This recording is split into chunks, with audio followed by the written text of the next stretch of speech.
नमस्कार दोस्तों, जेबी study point के यूट्यूब चैनल में आपका बहुत बहुत हार्दिक स्वागत करता हूं। हिस्ट्री की ऑनलाइन क्लास 79 है और टॉपिक है चोल साम्राज्य 9वीं शताब्दी से 12वीं शताब्दी तक। दोस्तों, नेट इतिहास assistant professor TGT, PGT, IAS, PCS और बीईओ परीक्षा के लिए विशेष महत्वपूर्ण है। तो आइए हम शुरू करते हैं इस टॉपिक को। पीएचडी इतिहास एक बार जेआरएफ 4 बार नेट हमारा बायोडाटा है।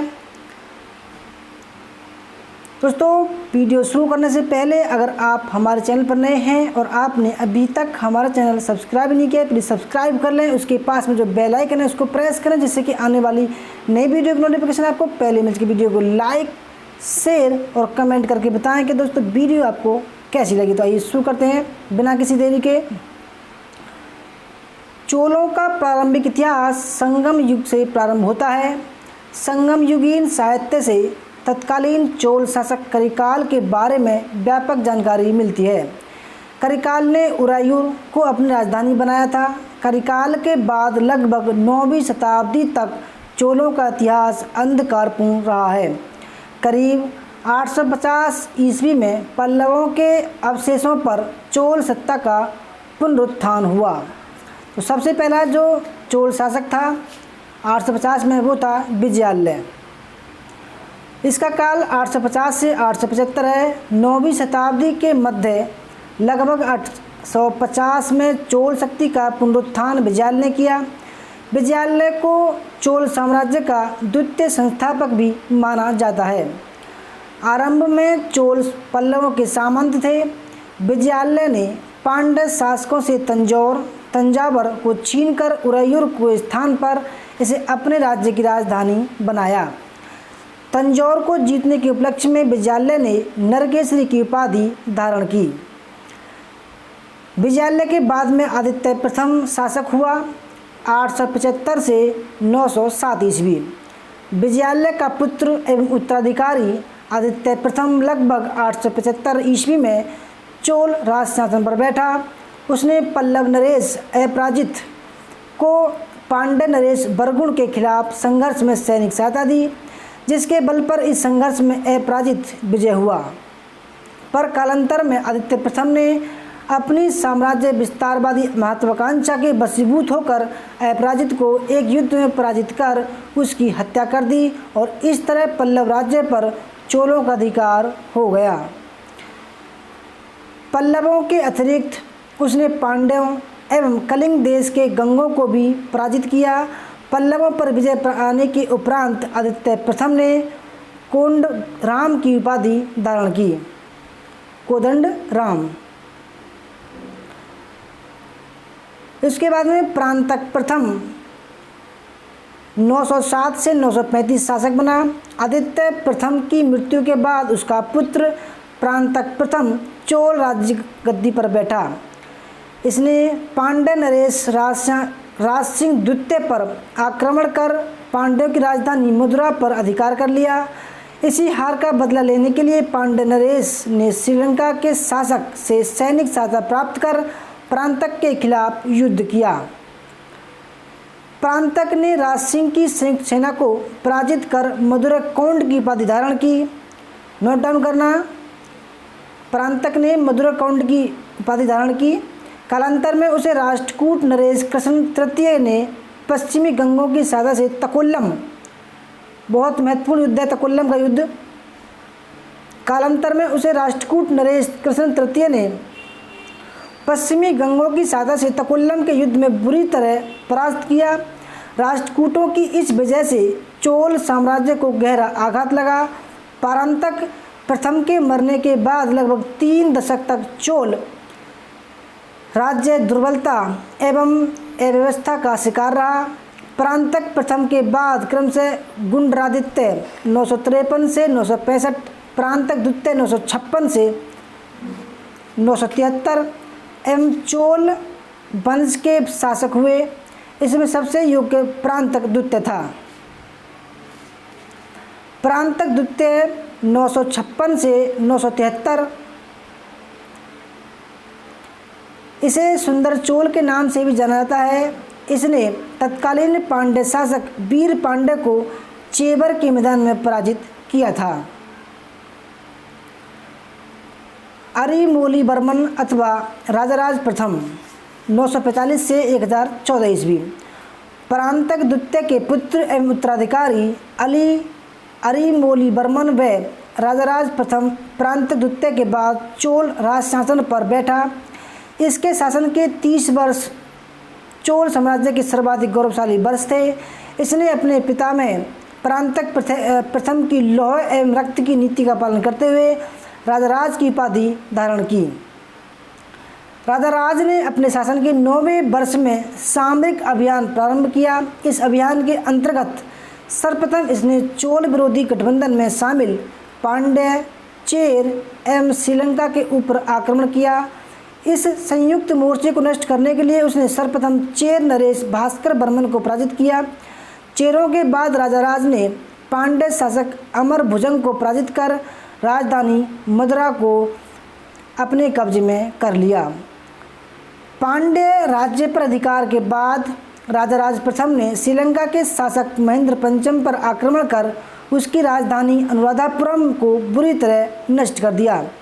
इस अभियान में राजाराज ने अपने द्वारा जीते गए प्रदेश का नाम मामुंडी चोलमंडलम रखा एवं पोलोनरूबा को अपनी राजधानी बना। नोट डाउन करना, पोलोनरूबा को उसकी राजधानी बनाया।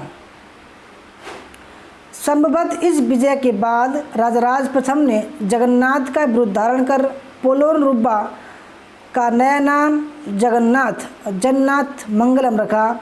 इस विजयों के बाद राजाराज ने पश्चिमी गंगों के कुछ प्रदेश को जीतकर पश्चिमी चालुक्य नरेश सत्याश्रय पर आक्रमण किया। सत्याश्रय ने चोलों को तुंगभद्रा नदी के दक्षिण किनारे से आगे नहीं बढ़ने दिया। अपने शासन के अंतिम दिनों में राजराज प्रथम ने मालदीव को भी अपने अधिकार में कर लिया था। राजाराज प्रथम शैव मतानुयायी होने के कारण शिवपाद शेखर की उपाधि धारण की थी उसने। उसके अतिरिक्त उसने रविकुल माणिक्य, मुम्माडी चोलदेव, ठीक है, मुम्माडी चोलदेव, चोल मार्तंड, जैन गोंड आदि अनेक उपाधियाँ धारण की।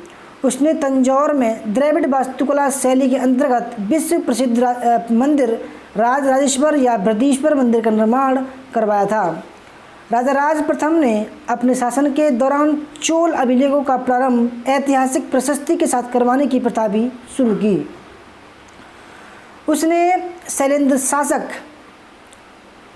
श्रीमार विजयतुंग बर्मन को नागपट्टनम में चूड़ामणि विहार नामक विहार बौद्ध विहार बनाने की अनुमति दी और साथ ही इसके निर्माण में आर्थिक सहायता भी दी थी। राजाराज ने अपने धर्म सहिष्णु होने का परिचय राजराजेश्वर मंदिर की दीवारों पर बौद्ध प्रतिमाओं का निर्माण करवाकर किया है। राजाराज प्रथम ने पूर्वी चालुक्य नरेश विमलादित्य के साथ अपनी पुत्री का विवाह किया था। इसके बाद आता है राजेंद्र प्रथम 1014 से 1044 ईस्वी। राजाराज प्रथम का पुत्र एवं उत्तराधिकारी राजेंद्र प्रथम लगभग 1014 ईस्वी में चोल राज शासन पर बैठा। राजेंद्र अपने पिता के समान ही साम्राज्यवादी प्रवृत्ति का था। इसकी उपलब्धियों के बारे में सही जानकारी तिरुबालंगाडु एवं करंदाई अभिलेखों से मिलती है। अपने विजय अभियान के प्रारंभ में इसने पश्चिमी चालुक्यों, पांड्यों एवं केरलों को पराजित किया। इसके बाद लगभग 1017 में सिंहल श्रीलंका राज्य के विरुद्ध अभियान में उसने वहां के शासक महेंद्र पंचम को परास्त कर संपूर्ण सिंहली राज्य को अपने अधिकार में कर लिया।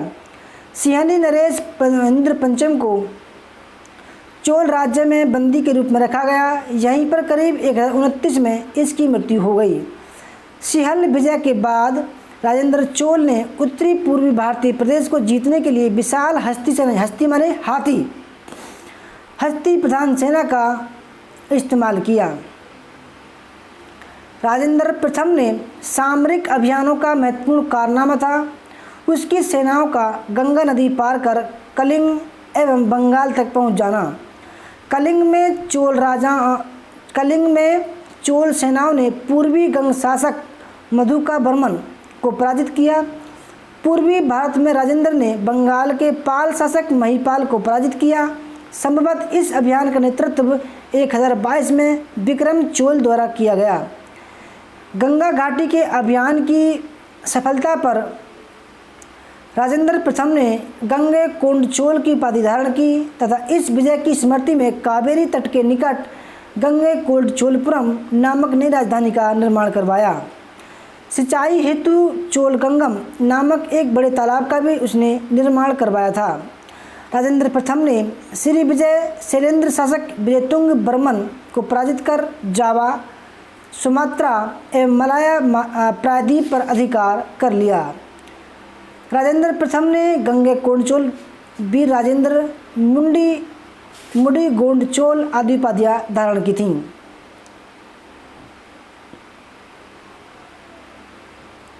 उसके बाद में बना राजाधिराज प्रथम 1044 से 1052।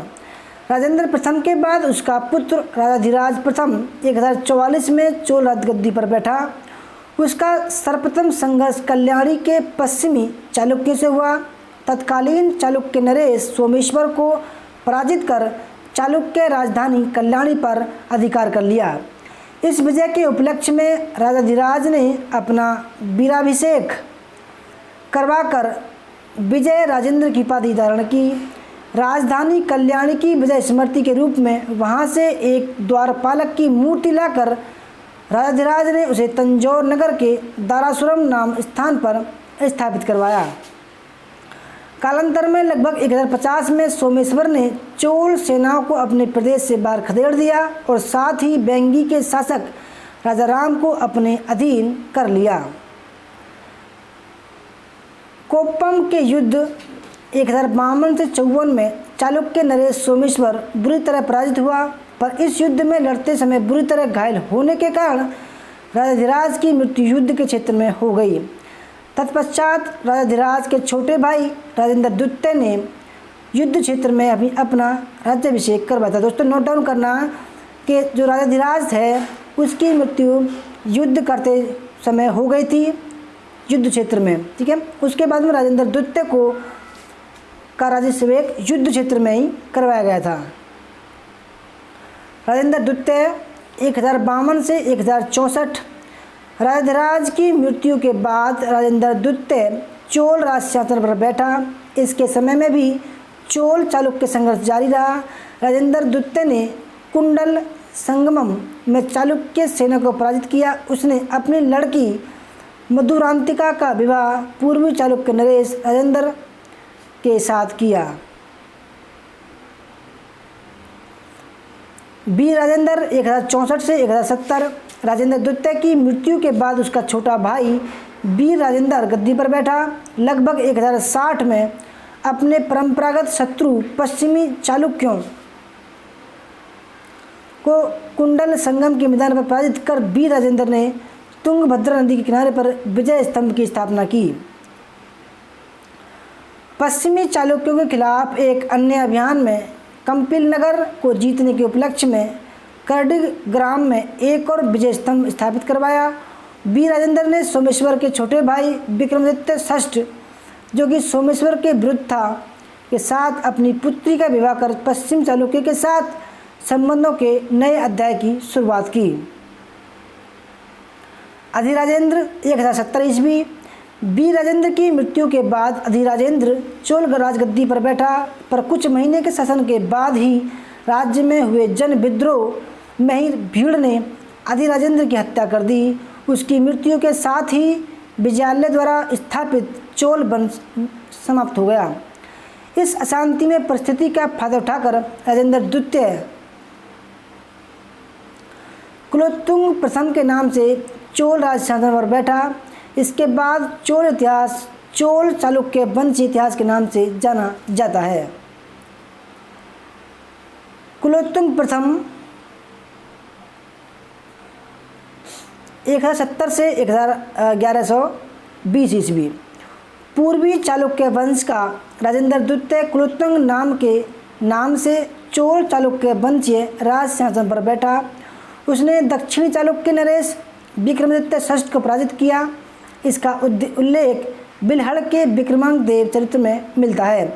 लगभग 1075-76 में कुलोत्तुंग ने कलचुरी शासक यश कर्णदेव को तथा 1100 ईस्वी में कलिंग नरेश अनंत वर्मन को पराजित किया। कुलोत्तुंग के शासनकाल में सिंहली नरेश विजयबाहु ने अपने को स्वतंत्र घोषित कर लिया था। कुलोत्तुंग ने उसकी स्वतंत्रता में हस्तक्षेप न कर उससे मैत्रीपूर्ण संबंध बनाकर सिंहली राजकुमार वीरप्पेरुमाल के साथ अपनी पुत्री का विवाह कर दिया। इस घटना की जानकारी बौद्ध ग्रंथ महावंश से मिलती है। इसके शासन के अंतिम दिनों में वेंगी व मैसूर स्वतंत्र हो गए। इस समय कुलोत्तुंग का शासन केवल तमिल प्रदेश एवं कुछ तेलुगु क्षेत्रों तक सीमित रह गया। कुलोत्तुंग ने 72 व्यापारियों के एक दूतमंडल को लगभग 1077 में चीन भेजा। चोल लेखों में कुलोत्तुंग को सुंगमती वृद्ध करों को उठाने वाला कहा गया है। नोट डाउन करना, इसने 72 व्यापारियों को चीन भेजा और इसको करों को उठाने वाला कहा गया है।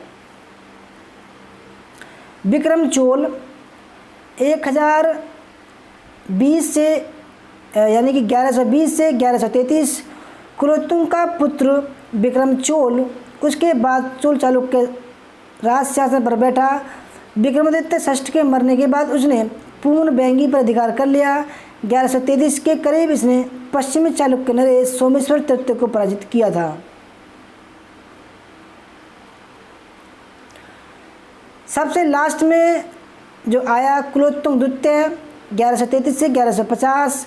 विक्रम चोल के पुत्र कुलोत्तुंग द्वितीय ने चिदम्बरम मंदिर के विस्तार एवं प्रदक्षिणा पथ को स्वर्णमंडित कराने के लिए कार्य को जारी रखा। कुलोत्तुंग ने इस मंदिर में स्थित गोविंदराज की मूर्ति को समुद्र में फेंकवा दिया। नोट डाउन करना, ये क्वेश्चन कई बार एग्जाम में आ चुका है। कुलोत्तुंग द्वितीय ने इस मंदिर में गोविंदराज की मूर्ति को समुद्र में फेंकवा दिया। इस शासक की कोई राजनीतिक उपलब्धि नहीं है। कुलोत्तुंग द्वितीय के बाद कुछ अन्य चोल चालुक्य वंशी शासक इस प्रकार थे। राजाराज द्वितीय 1150 से 1173, राजाधिराज द्वितीय 1173 से 1182, कुलोत्तुंग तृतीय 1182 से 1216 और राजाराज तृतीय 1216 से 50, राजेंद्र तृतीय 1250 से 1279। लगभग 79 में पांड्य ने इस राज्य पर अधिकार कर लिया। दोस्तों यहाँ पर जो है चोल साम्राज्य खत्म होता है। दोस्तों ये थी हमारी आज की वीडियो। आपको कैसी लगी? अच्छी लगी तो लाइक करना, शेयर करना, कमेंट करना और हमारे चैनल JB स्टडी पॉइंट को जरूर सब्सक्राइब कर देना। उसके पास में जो बेल आइकन है उसको प्रेस कर देना, जिससे कि आने वाली नई वीडियो की नोटिफिकेशन आपको पहले मिल सके। दोस्तों बने रहिए हमारे साथ। जय हिंद, जय भारत, वंदे मातरम।